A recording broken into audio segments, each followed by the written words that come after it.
Hi guys, Karie Millspaugh here, visibility consultant for public figures. I want to teach you the best strategy for success, and that is to protect your environment like your life depends on it. And I want to explain in 3 simple steps how you can do this. But first, I want to share a little story about myself. Most of you know I'm a Midwest girl, originally raised in Michigan, lived there my whole life until I got a divorce at the age of 34 and then moved to Vegas, otherwise known as Sin City, Las Vegas. Not the best reputation, especially for a Christian girl like myself to move to. Now, your environment does start to create who you are, and there's so many facets to the environment. It's not just where you live.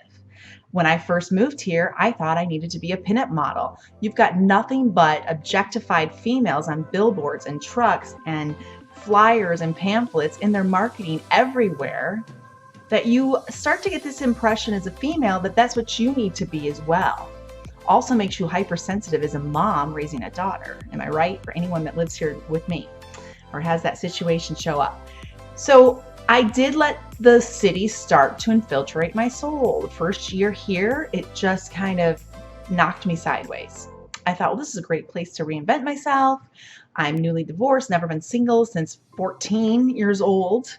What a way to start all over again, forget your life and create a new chapter kind of space. But it sometimes takes people to the extreme. Now, I didn't go to the extreme of, dancing on a pole or being a cocktail waitress or bartender with my boobs out all day. I didn't do that.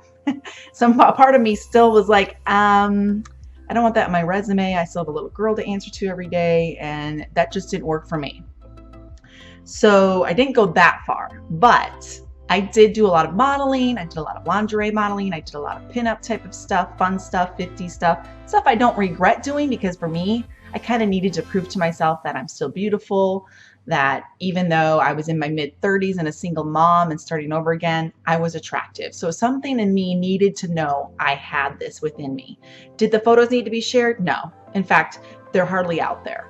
Some private people may know them, but for the most part, it's all in my possession, not on some website somewhere. So long story short, that did start to infiltrate me. The environment did start to create a new version of Karie that wasn't so desirable, so to speak, didn't really match my character. So I want you to take a look at your own environment. Thankfully, obviously, 11 years later, the city has not done that to me. I kind of pulled away and got back to balance pretty quickly within a couple years of living here. But you could be in a similar situation. You could be somewhere where your environment's starting to infiltrate your soul and sabotaging your success. Again, you want to protect your environment as if your life depends on it.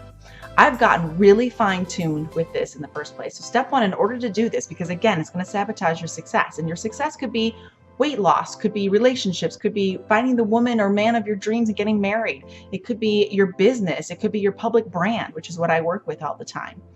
It could be lots of things, just getting away from a toxic relationship, whatever that looks like. So step 1 is first getting aware of how your environment is actually changing and molding you into the person you're becoming or have already become. And let me give you some good news in there. It's never too late to start over. You can always create a new chapter, okay? I've done it more than once, so you can always do that. So step 1 is awareness. I started to go, wait a minute. Trips back home always help. Go back to Michigan, get a little grounded and rooted in what really matters, family. That always helps you kind of take a step back to your environment and see the big picture, what's going on here. When did I get, kind of distracted, derailed, sidetracked, and all of the wrong things, and that are not in alignment with who I am as a person. So sometimes you need to do that. Take a trip wherever, kind of get away from the situation, come back to it. So step 1 is awareness, finding out where it is infiltrating you. What's negative? What's pulling at you? Is it a non-supportive partner, relationship, family member? What's pulling at you every day and keeping you from getting that success that you want? No matter what kind of career choice that is, or if it's your own fitness goals, relationship goals, whatever that looks like. Step 2 is to eliminate the weeds. You've got to pull those weeds, guys. You cannot have a beautiful garden with a bunch of weeds in it. It just isn't going to work. We know this. And that's just an analogy, but you get where I'm coming from. My weeds, for example, were some outside influences, things I was watching on TV, things I was seeing in my social media newsfeed. Instagram's the worst for the fakest people ever. filter those people out, start to unfollow the fake people, and start to put in the real ones, unfollow anyone on social media, Facebook, YouTube, whatever that looks like. My daughter has this fascination with makeup tutorials these days. So on YouTube, she could watch one after the other. She knows all the YouTubers out there that are well known, and she spends too many hours in front of the makeup mirror. But anyway, that's a whole nother story. But you see how it's infiltrating her. Now she wants to have her own brand and her own business, and it goes on and on, which could be a plus. I'm not saying it isn't. I don't see the negative yet, so it could be a plus. So get the weeds out if they're negative. What is pulling at you? Could be things you're reading. Are you subscribed to certain newsletters that seem to always kind of bug you every time you open them, or you read that email and it just triggers you and just kind of, in a good way, of course, or a bad way. Triggering you to do better is never a bad thing. Sometimes we need a poke, but if it's triggering you, if you don't feel good enough, or you're not worthy, or you're not enough, those are lies from the enemy. And we all know that's a bunch of garbage whispering in our ears, and that's a tool that's being used by the enemy. So let's pull that weed as fast as possible, right? Now, once you've pulled all the weeds in all the areas of your life, whether it's the TV shows you're watching, or, I'll notice if I've watched something that's pretty negative or binge watch something, my mood is so bad. If I binge watch anything, whether it's on YouTube, Netflix, and it's not a positive vibe, I'll go into kind of a funk of, I just want to sleep all day. I'm not motivated. I don't feel good about myself. Everything feels negative. And it's because that energy's gotten into my energy. So pull those weeds as fast as possible. Now, step 3 is to plant flowers in their place. Where can we get better environment stuff? Where can we kind of fill in our environment with more positive feedback? I love my Instagram feed because I narrowed it right down to only what I want to see. It's a mix of comedy relief, some silliness in there. It's a mix of scripture verses because I love to get the word of God into my soul as much as possible. Same with social media on Facebook. I have a lot of that coming in, a lot of positive messages, a lot of truth, preachers that I follow, sermons, speakers that I enjoy, podcasts that I listen to.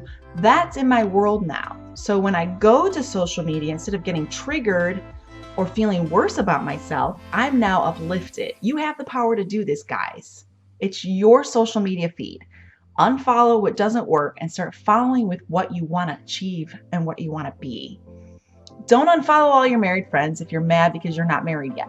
Let them stay there. They're showing you what's possible. They're making it more, again, they're inspiring you. Inspire you and remind you what you could have for yourself. Same with successful friends in business, if that's what you want.